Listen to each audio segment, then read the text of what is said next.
number 20. And congratulations to Anthony Colligan from Louisiana. He won $2 million playing Powerball. How's our shoe winning numbers tonight? 69, 23. We'll round out tonight with the number 53. And tonight's winning Powerball number, that's going to be 4. And your power play multiplier is 2. Let's take a look at tonight's winning numbers. Remember, there are multiple ways to win. Good luck, everyone. We'll see you back here on Monday night. Live from Augusta, we're watching News 1226 at 11.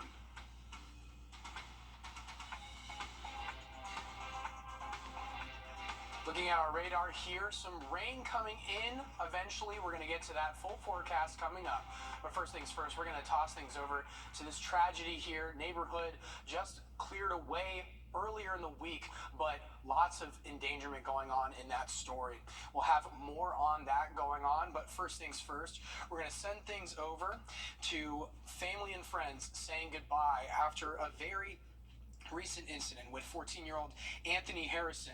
The Richmond County coroner, Mark Bowen, says Harrison was shot at least once Tuesday night at the Cedarwood Apartments in Augusta. Archie Dick Herper was live at an in memoriam ceremony for this young person and all those who gathered around. Support when it's needed most. It's heartwarming to know that Anthony had such an impact on a lot of his peers and even older, adults. It's really heartwarming to see the support for our family in this moment. Lots of people gathered on the field, praying, singing, and honoring Anthony Harrison's life. It's just the type of person he was. He was like a magnet.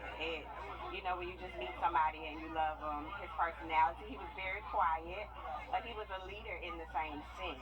He loved sports, so a lot of his athletic friends and school friends, it's just the type of person he was. And when you're that kind of person, you're gonna get this kind of turnout. Remembering the kind of person he was and mourning what he could have become. He was a wonderful kid. He was my star. He was my star, man. From the time I seen him lay the ball up, that's when I knew he was gonna be a star. Holding each other extra close through this difficult time. Some of these kids need just to be told, I love you, I care about you. Just the common things that they may not hear every day. But it's going to take all of us. Taken way too soon. And looking not only for answers, but change in our community. Some of these kids look up to people, but it just depends on who you're looking up to. You know what I mean? And once you're teaching the kids, more programs, more activity for the kids, that it will stop a lot of shirts, it will stop a lot of violence, it will stop a lot of crime. In Augusta. And thanks for that story, Audrey. Authorities are looking for this teen in connection to Harrison's death. Darion Tanksley, he's known to frequent Richmond Hill Road West and the Barton Village neighborhood and is considered armed and dangerous. If you know anything about this case, please call the Richmond County Sheriff's Office. Now we're going to toss things over to that active radar that we saw earlier. Emily, we had some pretty dramatic weather early this morning. Are we going to see that into the rest of our weekend? Well, Greg, we could still see a few more showers and maybe even a couple rumbles of thunder throughout our overnight hours, but really, again, tomorrow throughout really the afternoon. I think our morning's going to be relatively quiet for us for our Sunday, but we definitely saw some rain this morning, and some places even peaked to over 5 inches of rainfall. But again, that's kind of a target bullseye area over in Columbia County, but most places were anywhere from half an inch to maybe 1 or 2 inches there. So a few more showers for the rest of our overnight hours, and we'll drop off into those lower 60s. Right now we're sitting in those middle and upper 60s, so only a few more degrees to go for our overnight hours. And to start off our Sunday, we'll be in those lower 60s. I think we'll start off mostly dry, but some showers are still possible later on in the afternoon, Craig, and I'll have a check on that coming up soon. All right, thanks for that, Emily. Now, Atlanta District Attorney's prosecution of former President Donald Trump remains the topic of scrutiny. Yesterday, state senators again met to dig into the ethical and financial decisions made in Fani Willis's office, and Willis was not excited to attend. Wow. Isn't it interesting when we got a bunch of African-American DAs, now we need Daddy to tell us what to do. So y'all can go put that can be your soundbite. So during the hearing, lawmakers suggested that DAs may need more oversight on how they spend money. That is all tied to Willis's hiring of special prosecutor Nathan Wade. It was later revealed he was having a romantic relationship with Willis while the election case played out. He was also paid more than $700,000 over 3 years for his work. Friday's meeting was not a one-off. The special committee will meet once a month until state lawmakers on it finish their investigation. Now today, the Richmond County Marshal's Office went head-to-head against the U.S. Marine Corps with barbecue. It was at Savannah River Brewery. The fun wrapped up around 4 p.m. and proceeds went towards 2 local nonprofits. The winner this year for the barbecue cook-off was Marshal Ramon Lampkin with the Richmond County Marshal's Office. The event was also combined with a summer safety expo where the community could get to know local law enforcement and catch up on best safety practices this summer. Well, still to come, it's been 1 year since a mass shooting in Atlanta sowed fear and chaos. We're hearing from one of the victims about that scary day. Emily? Well, we're still tracking some showers, maybe even a couple rumbles of thunder throughout the overnight hours, but we're not quite done with the rainfall just yet. I'll have a full forecast for you coming up. That looks so yummy. You know, your mom is gonna love this. Don't forget a spoon. It's been 1 year since the Midtown Atlanta mass shooting. 5 people were shot and one of those victims died. A massive manhunt spanned multiple counties before the suspect was arrested. It was a hard day for Atlanta and many are still reeling from the impact. Alan Delvin has more on the survivor story. It's been a year since Alicia Hollinger's life changed. I'm feeling a lot better. It's getting back to normal life, doing the things that we enjoy as a family, and just get back to that sense of normalcy again. And it's very emotional.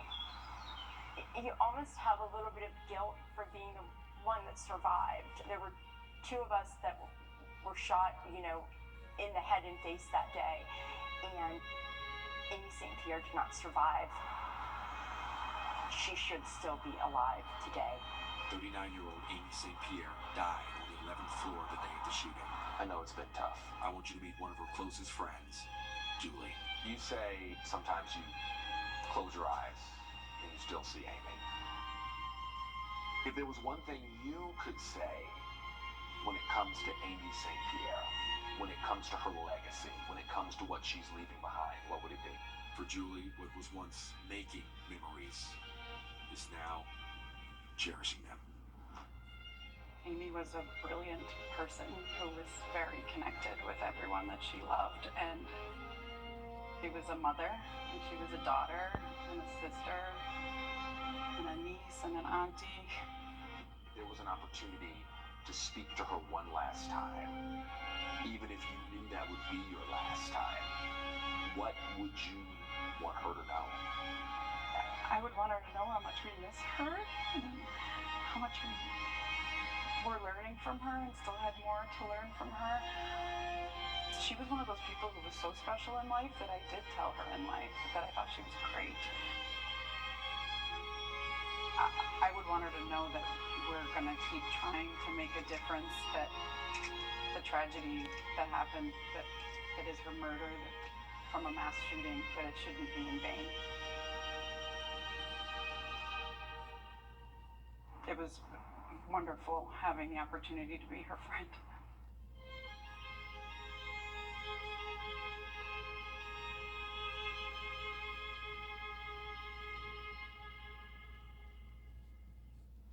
The suspect in this deadly shooting remains in jail, awaiting a trial date on more than a dozen charges, including felony murder.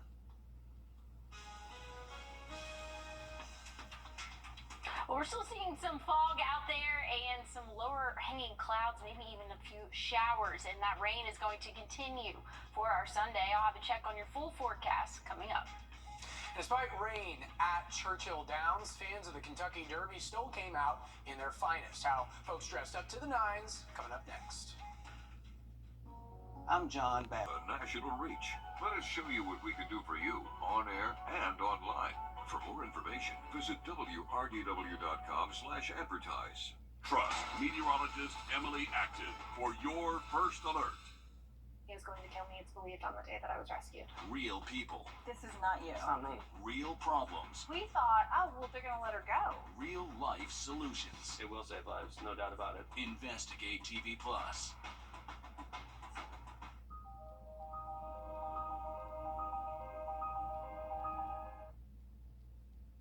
Over to South Carolina, the Aiken Foodies Fest and Culture Festival just wrapped up in the past few hours. There are more than 30 food trucks and 80 vendors selling everything you can imagine, from street eats and desserts to crafts and clothes.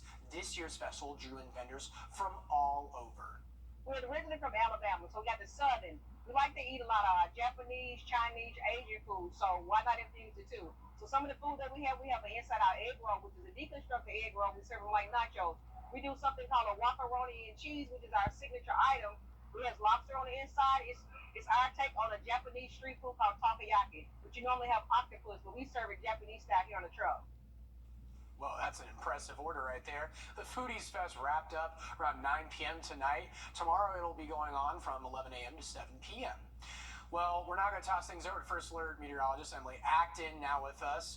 And, you know, Emily, just some really loud rumblings going on this morning. Are we seeing anything heading into the Foodies Fest tomorrow with this same weather?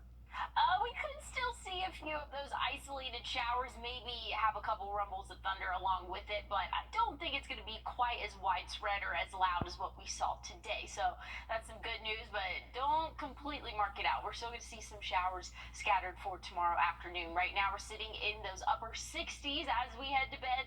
Things are looking pretty calm for us, and it feels like that 67-degree mark. So very, very warm out there, very muggy as well. Seeing lots of showers. It's actually starting to dry up a little bit, believe it or not, across the eastern part of the United States. But us here on the East Coast, definitely still seeing some showers out there. And here in the CSRA, maybe even a couple flashes of lightning in these storms a little bit more to our north now, really approaching Columbia, seeing those showers. Again, that's going to continue for the rest of our evening until that is completely out of here, again, as it continues to move northward. But I want to take a look at rainfall totals that we saw today.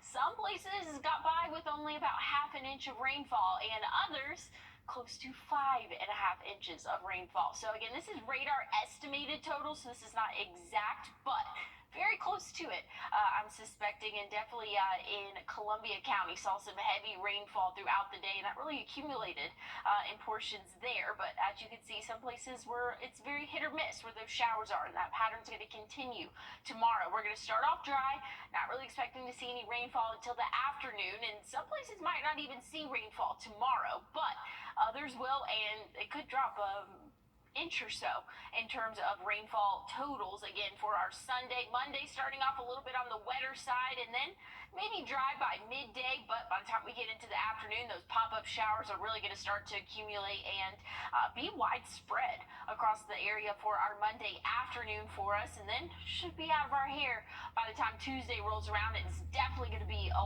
warm Tuesday for us. We can expect to see temperatures reach almost 90 degrees by Tuesday afternoon, and that trend's going to continue Wednesday and Thursday.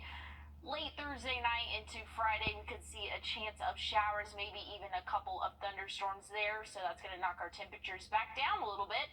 Once we get into Saturday, next Saturday, we'll be in those upper 70s. Overnight lows staying pretty average in those lower 60s, maybe upper 60s by the middle of the week, Craig.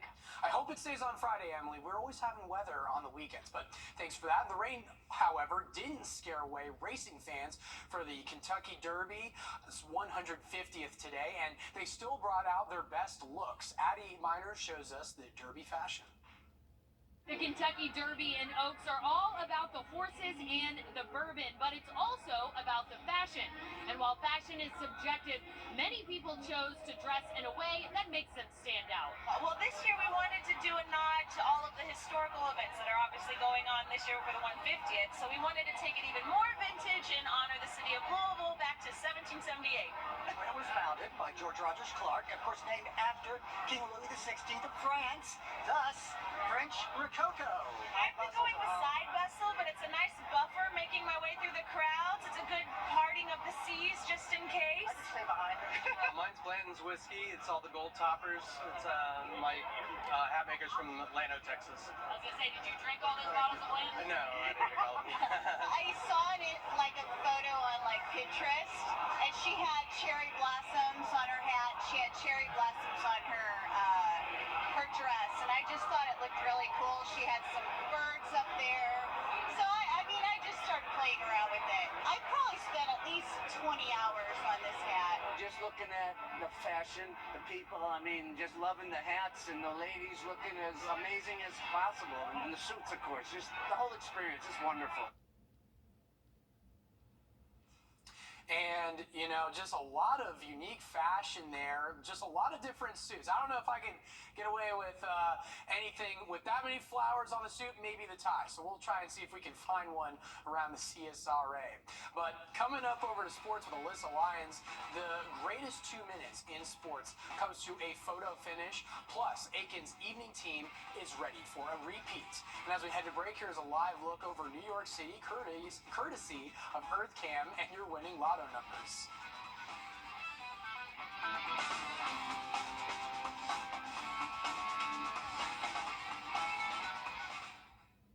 The lottery is in 6 flavors. A serious accident creates a lot of right now problems. You're worried about your injuries, the medical bills, and whether you'll get stuck paying for it all. You shouldn't have to chase after a lawyer to get the help you need. With me, you won't have to. I'm Austin Jackson, your guy in Augusta. If you've been injured, my team will get to work right away. And you don't have to pay us anything unless we get money for you. Injured? Call Austin Jackson, the Augusta guy. 706-724-7224.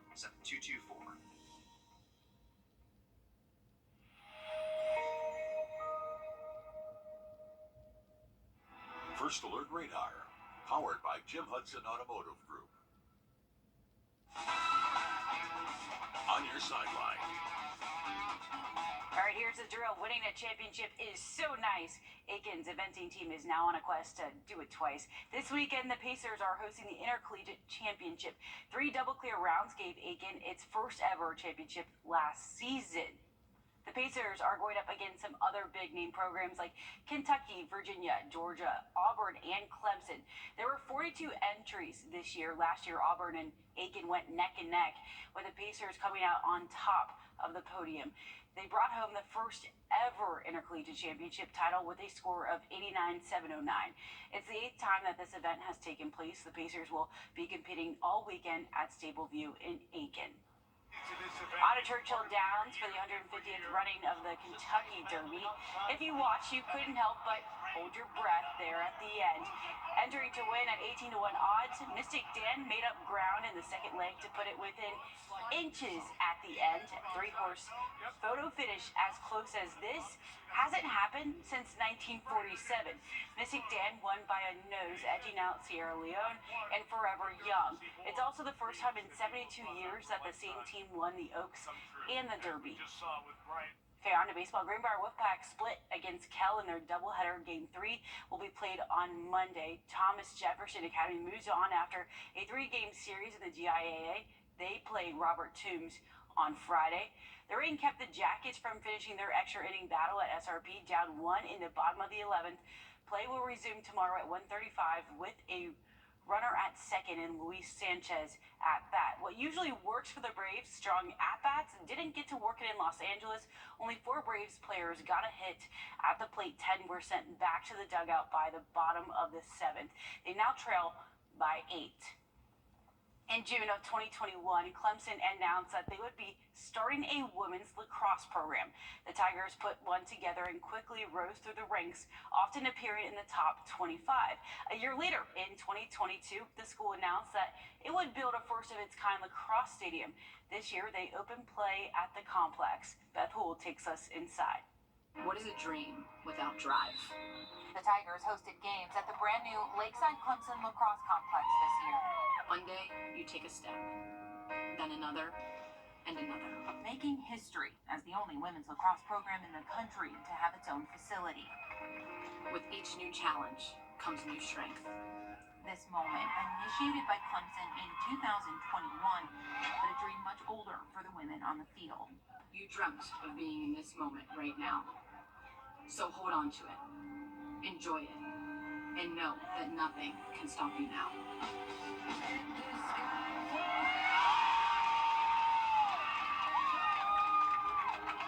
I literally got chills. I started crying before the game. I had chills. Like, it was just like the most amazing experience I've ever had. I think that it just made me think of like everything that we have done to get to this point, and like, why not just be so proud of ourselves? Definitely was very emotional watching that. Like, I think back to, we have a wall in our locker room playing for her, like playing for our younger self. So it's definitely a lot of emotions watching that, and just so exciting. The wall, a literal reminder of their younger selves. The idea, their head coaches. When I thought of that, I thought for them, like when they're walking out of the locker room, always being able to remember the first time they picked up a stick, that love for the game, the joy that they had playing the game, and always getting back to that. It's a daily reminder and a comfort. My locker is like right next to it, so I look at it every day, and that's something I do think about every day because I just grew up loving this sport and wanting to be, you know, playing for one of the top programs. So I just get so excited every time I see it. I definitely look at it every time I walk in and out of the locker room, and I just remember me and my sister playing ever since we were so little. Every single practice when we were little, like playing with my dad in the backyard. Each woman with her own story. Now coming together to write the first chapters in Clemson history. One face-off, one goal, and one win at a time.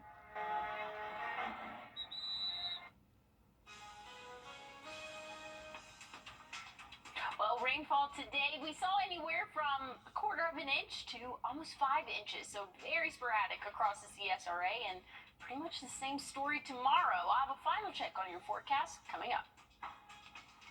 If you have moderate to severe, how AbbVie can help you save. Well, one morning, me and my wife were headed to work. Bus came out right in front of us, and then I woke up hours later in the emergency room. I was worried about the health and well-being of my wife. My son contacted Austin Jackson. They took all the pressure off. They said they will handle everything, and when they meant everything, they meant everything. I would recommend Austin Jackson Law Firm because they relieve you from all the pressure. Get Austin Jackson, the Augusta guy. Well, it looks like the rain's going to stick around a little bit longer this weekend. We could see some scattered showers later in the afternoon tomorrow, and then becoming a little bit more widespread. For the start of our Monday, we'll get a nice break by midday, and then for our early and afternoon hours, we can expect to see some more widespread showers, maybe even a couple rumbles of thunder there. But by the middle of the week, we're going to be dry, and high temperatures will reach those lower 90s. So very warm stretch for at least 3 days before the rain returns late Thursday night and into the day Friday, unfortunately. Going to see a few chances of rain this week. Once we get into Saturday, though, we'll cool off a little bit. It's looking dry at the moment, but as we know, we get a little bit closer to time, things could change. But hopefully that rain holds off just for our Friday, Craig. All right, well, thanks for that, Emily. And thank y'all for joining us here on News 1226 at 11. Good night and stay dry.